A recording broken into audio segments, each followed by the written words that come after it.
खालासो जुतांग दे दुमे चने नहीं खाला बाय को पुला regionalism अर्जुनों पे जो लसलाम ने regionalism amendment के रात फन के चौंथुए ला पेंटा के चले नहीं corruption ba poglana ba lahaya ruling itu bhana ba ke chere chot kalilo regionalism pu ciparjan po election haided pe na ba ke ha ruling lo la sida ka ba ke regionalism amendment ke rat phang ke chong thui regionalism amendment pe na ba ke arlo ruling itu pe ke tangka maha en dakhil ansu se ke danger odal hiji memelo la phang de to ba ke condemn thek nahi Nasi lahai ka do kawe sunsuri chokche pe na bangke ili tum kangsai pe na ba ili tum hokpet chesong along klam along ka chesong alama iprang chingthurpon iprang klempon je phana bangke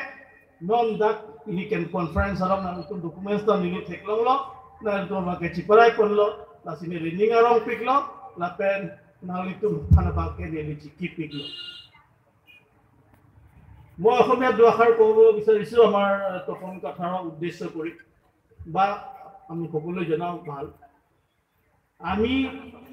1986 চনৰ 17 মেত যেতিয়া autonomous ষ্টেটৰ আন্দোলনটো আৰম্ভ কৰাৰ কাৰণে আমি আগবাঢ়িলো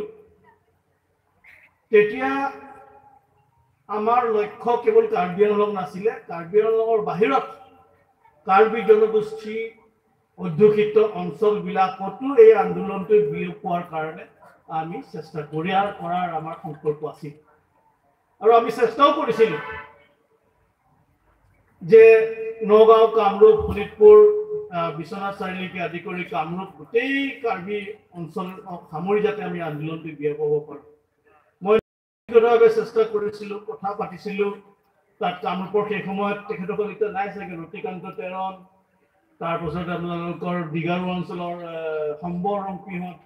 নাই আছে তাৰপিছতে পিছত আমাৰ কাৰ্বি কাউন্সিলৰ CM হৈছিলে তেৰণ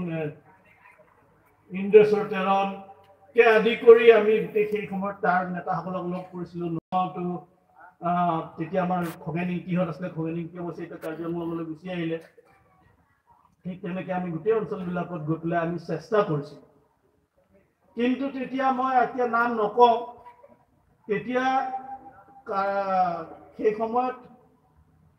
কাৰ্বি আংলঙৰ বাহিৰত আমি যেতিয়া চেষ্টা কৰিছিলোঁ গোটেই বিশেষকৈ ছাত্ৰসকলক একগোট কৰিবৰ কাৰণে একগোট কৰিবৰ কাৰণে তেতিয়া এজন মানে প্ৰভাৱশালী অসম চৰকাৰৰ চাকৰিয়ালে য'তেই গৈছে তেওঁ তাতেই কেএছএক ভাগ কৰিছে শোণিতপুৰত গৈছে শোণিতপুৰ কেএছএ নগাঁৱত গৈছে NDKSA কামৰূপত কামৰূপ কেএছএ এনে KSU GGKSA মই তেখেতকৰ কথা পাতিছিলোঁ যে শোণিতপুৰ KSA টো বেলেগ কৰাতকৈ NDKSA বেলেগ NDKSA তাতেই central committee Sonitpur district KSA এইটো ডিষ্ট্ৰিক্ট কমিটি নহয় সেইটো তেওঁলোকেই নিজে চেণ্ট্ৰেল কমিটি গোটেই কাৰ্বি সমাজখন কাৰ্বি গ্ৰুপটো ভাগ কৰি পেলালে সেই বিশেষ মই নাম ক'ব বিচৰা নাই মই যিহেতু তেওঁ য'তেই গৈছে য'তেই DC হৈছে য'তেই তেওঁ SDO হৈছে তাতেই গৈ পেলাই কাৰ্বিসকলক মানে সংগঠন কৰাৰ নামত কাৰ্বি এইটো পাংৰুম আমেণ্ডমেণ্ট কাৰ্বি আংলং কাৰ্বি কেনেবাকে ভাগ দা লিখালৈছো মই তেতিয়াও কৈছিলোঁ যে KSA এটাই থাকক চেণ্ট্ৰেল কমিটি ডিপুট কাৰ্বি আংলঙত আছেই তেতিয়া KSA ভাগেই হোৱা নাছিলে এই চেণ্ট্ৰেল কমিটি থাকক তেওঁলোকে আহক নগাঁও ডিষ্ট্ৰিক্ট KSA হওক KSA ইউনিট শোণিতপুৰ হওক কামৰূপ হওক কিন্তু বিভিন্ন কাৰণত সেইটো হৈ নুঠিল মই প্ৰথম কাৰণটো কৈছোঁ কি কাৰণে নহয় আৰু দ্বিতীয়তে যিটো STৰ কথা